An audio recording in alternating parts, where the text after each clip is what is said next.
Hello friends, உங்க iPhone battery வேகமா train ஆகுதா? ஜஸ்ட் ஒன் டேப் பண்ணி நீங்க 1 மணி நேர பேட்டரி பேக்கப் வச்சுக்கலாம். நான் கொடுத்திருக்கிற இந்த ஷார்ட் கட்டை நீங்க சிங்கிள் டேப் பண்ணா போதும், ஆட்டோமேட்டிக்கா உங்களோட பேட்டரி லோ கண்டிஷன்ல 1 ஹவருக்கு சார்ஜ் நிற்கும். இது எங்க ரொம்ப யூஸ்ஃபுல்லா இருக்கும் அப்படின்னா, ஆஃபீஸ்லயோ இல்ல காலேஜ்லயோ இல்ல டிராவல் பண்ணும்போதோ உங்களுடைய பேட்டரி ரொம்ப லோ கண்டிஷன்ல இருக்கும். அந்த டயத்துக்கு இந்த ஷார்ட் கட்டை நீங்க யூஸ் பண்ணிட்டீங்க அப்படின்னா ஆட்டோமேட்டிக்கா உங்களுக்கு 1 ஹவருக்கு சார்ஜ் தாராளமா நிற்கும். நீங்க உங்களுடைய டெஸ்டினேஷன் போயிட்டு நீங்க சார்ஜ் ஈஸியா போட்டுக்கலாம். ஓகே, இந்த ஷார்ட் கட்டை எப்படி நம்ம இன்ஸ்டால் பண்ணலாம், ஸோ அதை எப்படி நம்ம யூஸ் பண்ணி சார்ஜர் லோ கண்டிஷன்லையும் பக்காவாக மெயின்டைன் பண்ணலாம் அப்படின்னு பார்க்கலாம் வாங்க.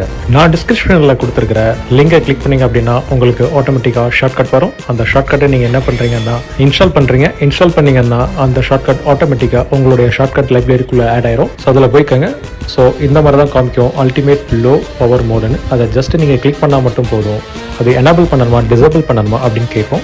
நீங்கள் எனேபிள் பண்ணீங்க அப்படின்னா ஆட்டோமேட்டிக்காக உங்களுக்கு லோ பவர் மோட் ஆக்டிவேட் ஆயிரும். டிசேபிள் பண்ணிங்கன்னா உங்களுடைய நார்மல் மோடுக்கு திருப்பி ஆட்டோமேட்டிக்காக அப்டேட் ஆயிரும். ஸோ இப்போ பார்த்தீங்க அப்படின்னா லோ பவர் மோடு வந்து ஆக்டிவேட் ஆயிடுச்சு. ஸோ இப்போ திருப்பி டிசேபிள் பண்ணுறேன். So back to normal mode கண்டிஷனுக்கு வந்துருச்சு. இதே போல் டெக்னிக்கல் வீடியோஸ்க்கு என்னோட சேனலை சப்ஸ்கிரைப் பண்ணுங்கள், ஷேர் பண்ணுங்கள், லைக் பண்ணுங்கள், மறக்காமல் பெல் ஐக்கானை எனேபிள் பண்ணிக்கோங்க.